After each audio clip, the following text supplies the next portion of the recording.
Welcome to day three of Conventional Wisdom on the Young Turks. Michael Shure here, along today with Errol Lewis of New York One, Jim Warren of Pointer, of Vanity Fair, U.S. News and World Report.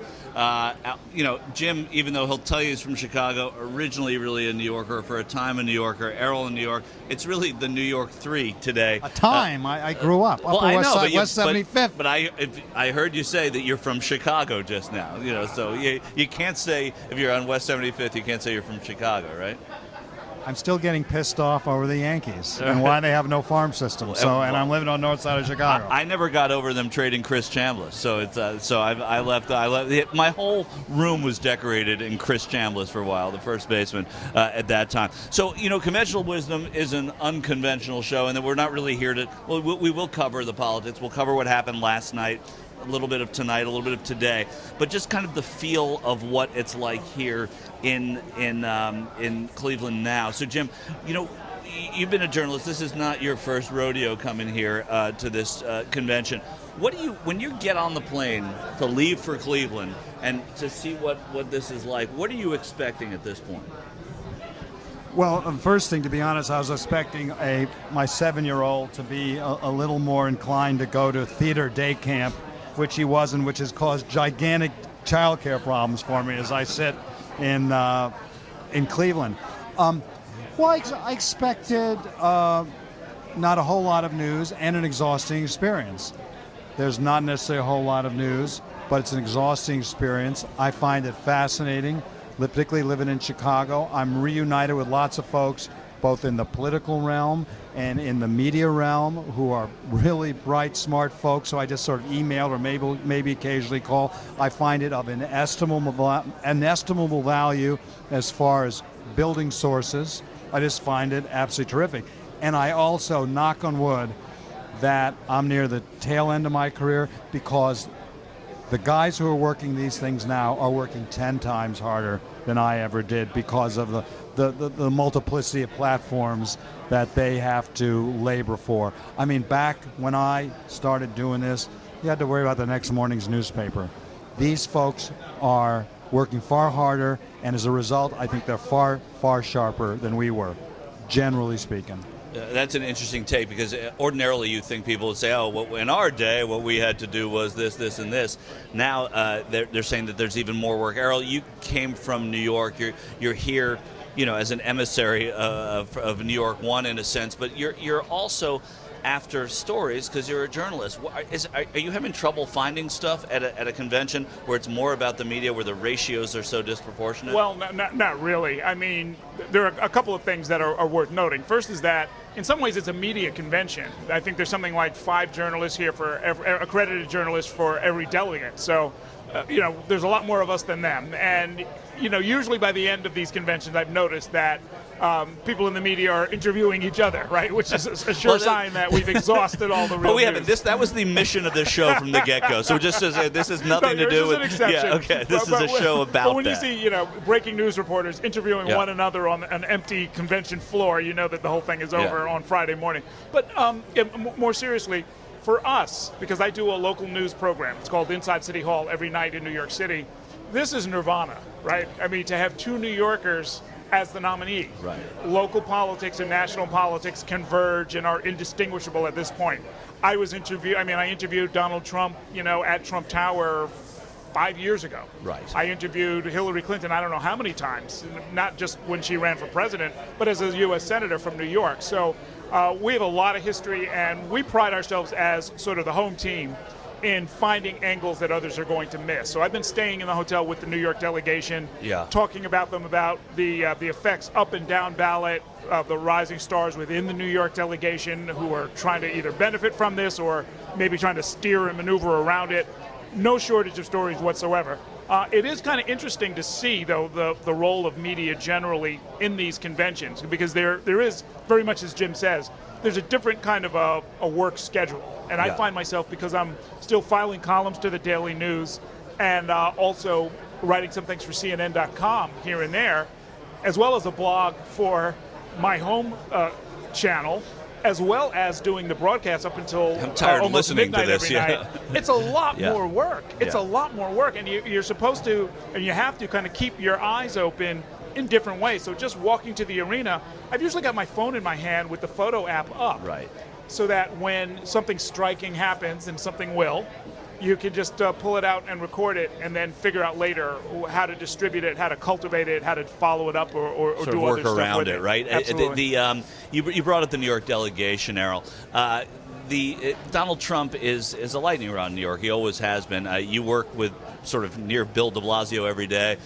Both of these candidates have had relationships with him or have been public about their opinions of him at different times. Hillary Clinton, slow to come to it at one point and then came to it. Chris Collins, the representative from New York, part of the New York delegation, probably staying a few rooms away from you.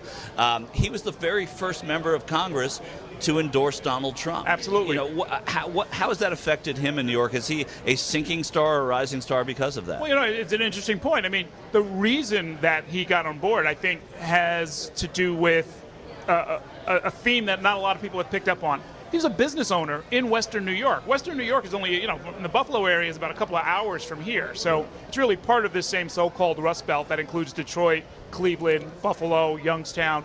And he was struck by, and his version of it is that he was clobbered because of trade deals, that his business wasn't viable because he couldn't compete with overseas manufacturers. And so he's been sort of always Trump as opposed to never Trump right from the beginning. And, they sort of jibe on a rather serious policy point that often gets lost, as you guys have noticed. I mean, we've had 2 days now of, throw Hillary in prison, all kinds of different things that have nothing to do with jobs, the economy, and so forth. So I'd say, to the extent that you're wondering what a Trump Republican looks like, Collins is it. Yeah, and will that help him, in your estimation, in both his district and statewide? Oh, absolutely. Yeah. One of the co-chairs is Carl Palladino, a billionaire businessman also from the Buffalo area. In Western New York, where they have had economic problems since I've ever thought about any of this stuff for a generation now. They've been losing manufacturing jobs. They've been hurting economically. That causes social problems and other issues with funding the schools properly as a result. And they have been waiting for something like this, somebody like Donald Trump to say, the problem is not you. The problem is not your regional economy. The problem are these trade deals that were done out of Washington, and I'm going to redo them. Now, you and we can all find a whole bunch of economists who will say it's not that simple and that's not even true. Right. But that is gospel in Western New York. Yeah, interesting. Jim, when we look at this convention, we hear about people who, when you go down to the micro, like somebody like Chris Collins, a name that most people don't know. People didn't know Barack Obama's name at one point when he spoke at a convention. What do people expect out of these things? Do they ever matter other than either elevating or maybe even and sometimes sinking the celebrity is the best word that I can think of the participants? No, I think they matter a whole lot. I mean, if you talk to some serious political scientists, they will claim to you that history suggests that the key polls for them to look at are about a couple of weeks after the second convention. And I was talking to a couple of guys the other day, one from University of Maryland, one from University of Houston, one from somewhere else. And so this stuff has some impact. I think one of the challenges for me is to maintain a certain sort of intellectual self-discipline and distance emotionally from what's going on.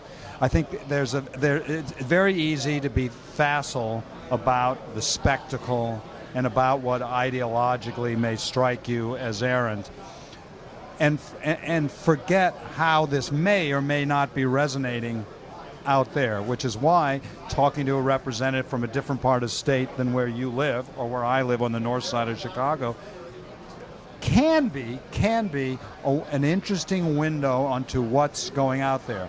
And for the same reason that people like me totally miss the impact of Trump's economic argument on a lot of people, there may be stuff that's playing out with folks that we consider a little weird and speeches we don't consider any good, and a soap opera star who grows avocados who I am inclined to look upon. But I would not, unlike a lot of America, I would not have known that woman if I literally physically ran No, into her, no. which says something more about me, I think, don't than know. it shows than it shows about a lot of Americans. So I find this all an interesting window, but there are also some facts I'd like to get. Maybe you have access to this, I can steal the information from you. I'd like to know, like, after 10 o'clock tonight, this is the Wednesday night, I'd like a comparison of the cable news audience, throw in the 3 cable networks and C-SPAN, versus what are on the prime entertainment networks. I just sort of like to know what the audiences are out there, because we're here, we're totally focused on this show. I'd like to get a sense of proportion about, in Chicago, I don't know what's on Wednesday nights, or is there some Law and Order SVU rerun on, I don't know, some channel that's getting big audience? Is there a Cubs game tonight in Chicago? Is there a Yankees game? Is there something else going on that just helps me fashion a slightly more proportional sense of what is going on, to answer your question? I've been calling people who are not in Cleveland each night, a couple of friends' parents, people I don't know that well. The wife of a friend of mine who I knew had been watching, just to get, it's all anecdotal, but just to get a feel for what it's like watching it from there rather than from here, because as you said, that window is so important. You don't get the perspective here that you would get otherwise. But let's talk then about the meat of it. Thematically, the first night was Make America Safe Again, all coming off of Make America Great. Make America Safe, Make America Work was last night.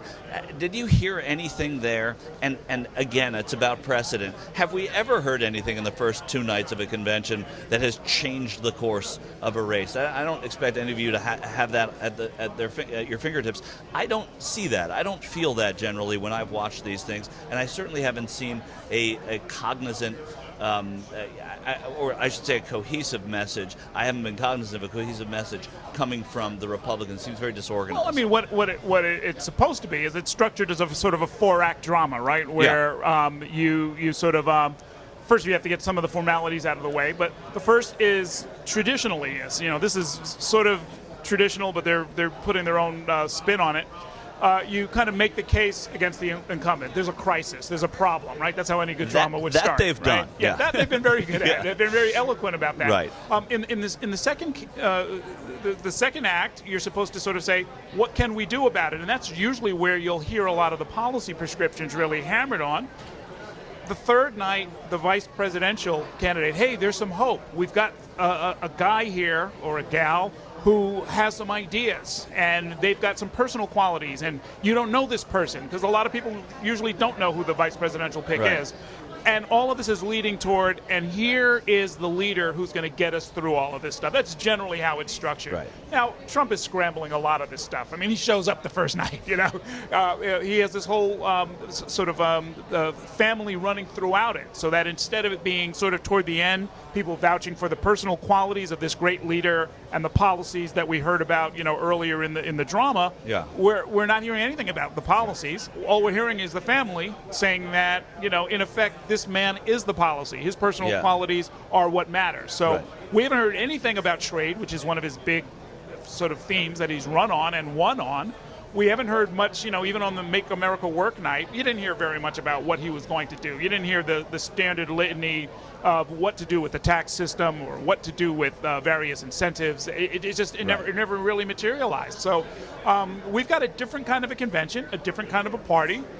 The general framework of the drama is still there, although, there's a lot of empty seats. Going back to what you were talking about before, I talk to people about what they're seeing back at home, and they're saying, we see a lot of empty seats. I'm thinking to myself, well, that's the convention's feed. That's not us, and there are a lot of empty seats. I mean, I was talking with an anchor back at my home station, and they're saying, why are there so many empty seats? And this is not like at 11:30 at night. Right. This is just a lot of empty seats. And I said, well, first of all, there's a casino a block away.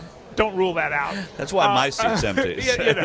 Secondly, there's a lot more security. We all have passes that were issued not by the convention but by the Secret Service, and you had to put your information in weeks, if not months ago. So it's not like you're going to just wander in off the streets.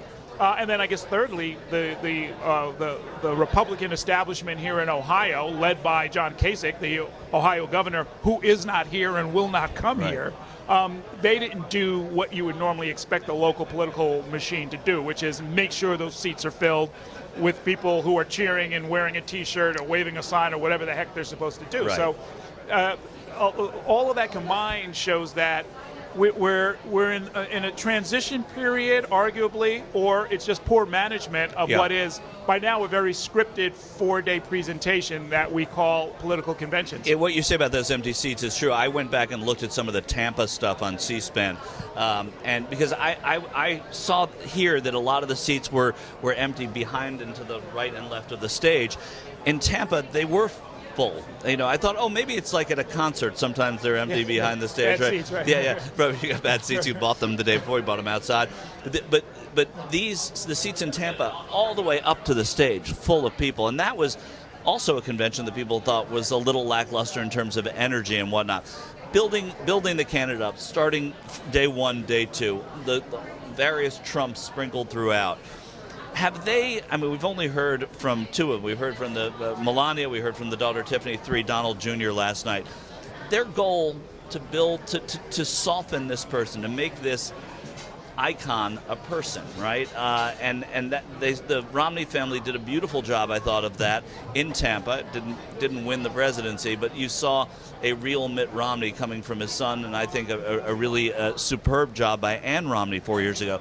Have the three Trumps that have spoken done anything, do you think, to soften or bring home Donald Trump as something different than what he was on the trail? The answer is I am clueless, particularly when it comes to the folks beyond the sort of red meat loyalists here who will have been impressed. They will have been impressed by Melania. They will have been impressed by the son last night. I don't have a clue, for instance, on suburban Cleveland, I don't know, Shaker Heights female independent women, right, and where they're at. If they're looking, whether this makes a difference to them. And, to underscore the totally obvious, that's going to be rather significant. And independent women in Westchester County, where are they at? People who may have this visceral unease with Hillary Clinton, who may have been slightly drawn to Trump, but also find him vulgar. First of all, are they watching tonight? That's why I'd like to know what the ratings are, right, for the given. I don't know the exact numbers. The convention did better at night one than it did night two. And traditionally, I think nights 3 and 4 spike up a little bit in the past 3 cycles anyway. Does anybody care about the plagiarism stuff? Right. Does anybody care about the fact it just wasn't the wife, but a little bit, it seems, the son last night? Right. I'm here nominally for an organization, in part for an organization called PolitiFact. Very virtuous folks. They've got affiliations in different states around the country. They do sort of journalistic, God's work. I don't know whether that has any impact, and calling him to task. I don't know whether the lack of serious policy discussion by him makes a difference to a lot of folks in a campaign which is, I'm just what all those other guys aren't. Right. You can predict everything Hillary Clinton will say, and surrogates very eloquently next week on a raft of policies. But it's very different. This is sort of parenthetically interesting to me. Pew, an operation that studies a lot of things, including journalism, studied everybody's websites. And as opposed to, say, Barack Obama in 2008 and 2012, who had like 18, 20 different sections of his website on policies and different demographic groups and Latinos and African Americans and the elderly, blah, blah, blah. None of that today. And it's not just Donald Trump. It's also Hillary Clinton. It was Bernie Sanders. This is a different sort of campaign where folks are getting almost despotic in the way they think they can control their messaging of things. And so, final irony that I find in this era of social media, which we're all part of, there's not necessarily been a higher degree of engagement between the candidates and folks out there. Yeah, there's someone who will be retweeted a million times. So a guy sits in a Starbucks in LA and finds me, by the way. Finds some similarities between two speeches, and it's retweeted 20,000. But as far as actually engaging any of these guys on a policy level, I'm not sure. There's some piece of what you're wondering about that we do know. The number I keep hearing from folks at CNN is 30 million are watching on any given night. So maybe night 2 was smaller than night 1, but that's kind of the range. Right. We also know that the best prediction suggests that we're going to see about 140 million people cast votes in November, which is what, 110 days away. So we're banking in for the last final approach to the airport to bring this thing in for a landing. We know that somewhere between 30 million who are watching now and 140 million who are going to vote, that's kind of where the fight is going to go. And we know that it's going to go in a certain number of swing states. So it's starting to coalesce. It's starting to take shape. And I think that for people in the political business as well as the media business, this is about talking to the influencers. Right? I mean, I'm not going to South Bend, Indiana. Never been there. No plans to go there. I got a lot of work to do in New York.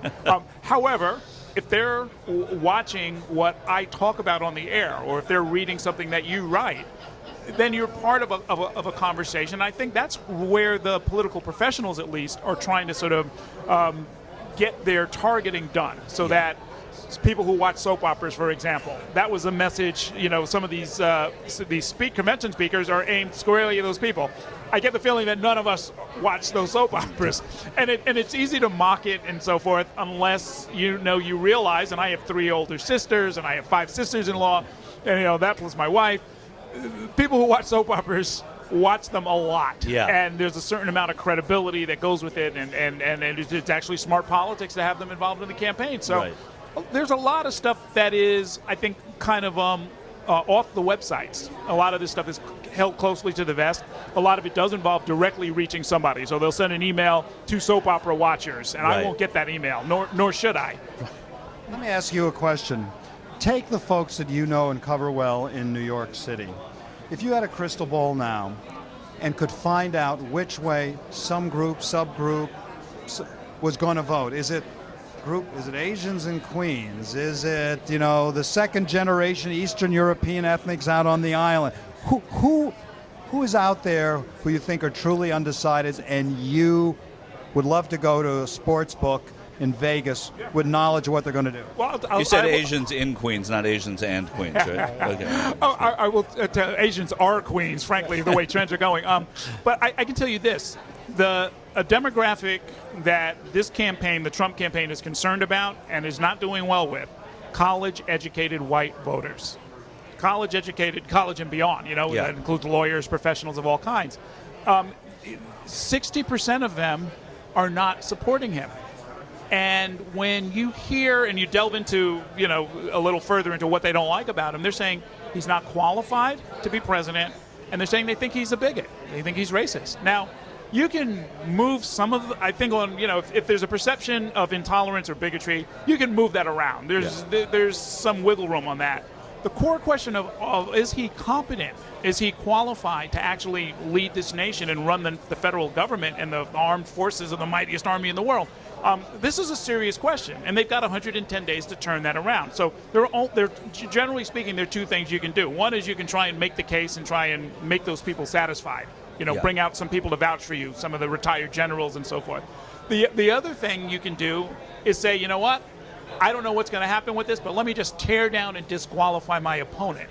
And that way, although it's very hard to sort of gain ground with this particular group, maybe I can just keep them home or convince them that no matter what, they can't vote for Hillary Clinton. Right. So I think that explains some of the tone, some of the strategy, some of the ugliness. We say tisk tisk. Oh, gee, it's too bad that things got so ugly on the convention floor. Well, that might not be an accident. Right. That might be a strategy.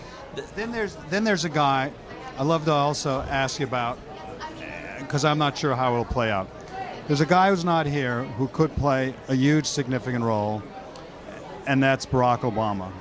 Now, it is clear to me in talking to folks who know him and are in the White House that sometime around mid-October, he is going to be in overdrive.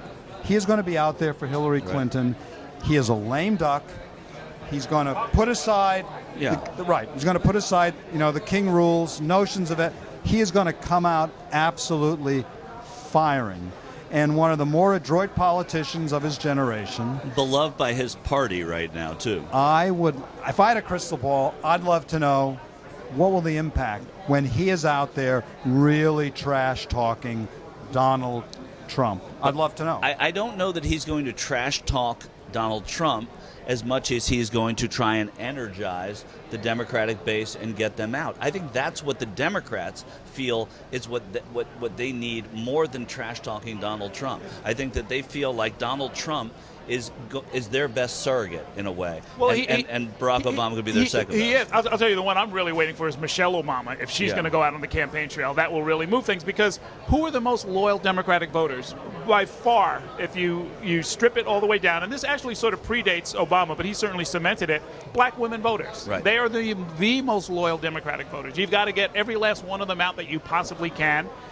Michelle Obama will help them do that. Oprah will help them do that. Barack Obama will help them do that, but they've really got to go out and do it. This has been interesting. I mean, one thing I've heard from civil rights leaders, they say, look, after making history with electing the first black president, we are now in the difficult position of trying to energize people to vote for the first post-black, so they're if you look at young millennial voters, Obama's the only president that they remember. Yeah. If you were about 10 years old, 11 years old when he got elected, now you're voting for the first time, and, the excitement is gone. It's different. It's not him. It's not the first family that was, sort of beloved by the black community getting off Air Force One. Who's going to go out and sell this next person? And how are they going to do it? And when are they going to do it? And so you raise exactly the right question. What's Obama going to do? And I would say the Obamas. And when are they going to do it? And where are they going to do it?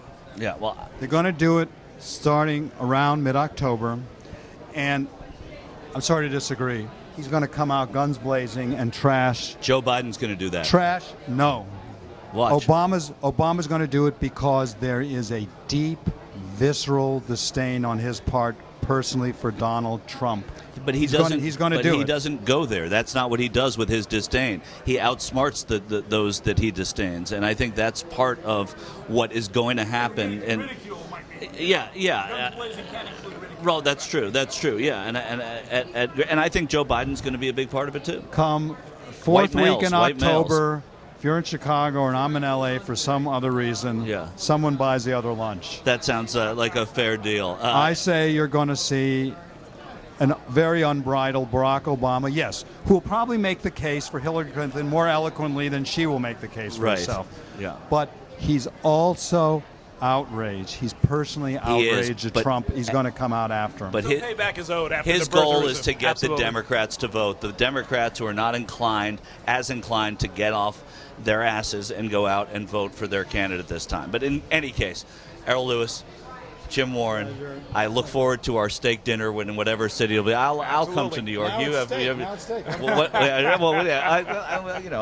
steak dinner. This has been, in fact, Conventional Wisdom here on the Young Turks. I'm Michael Shure. We're going to be covering this thing gavel to gavel tonight, so come back to watch the main show. Jank, Anna, John, Ben, Jimmy, Dora. I'm going to be back for a little bit of it, and we're not going to let anybody rest tonight. We're going to be commenting on every single word that's said. We always have a good time covering these things, have for a long time. TYT. Thanks.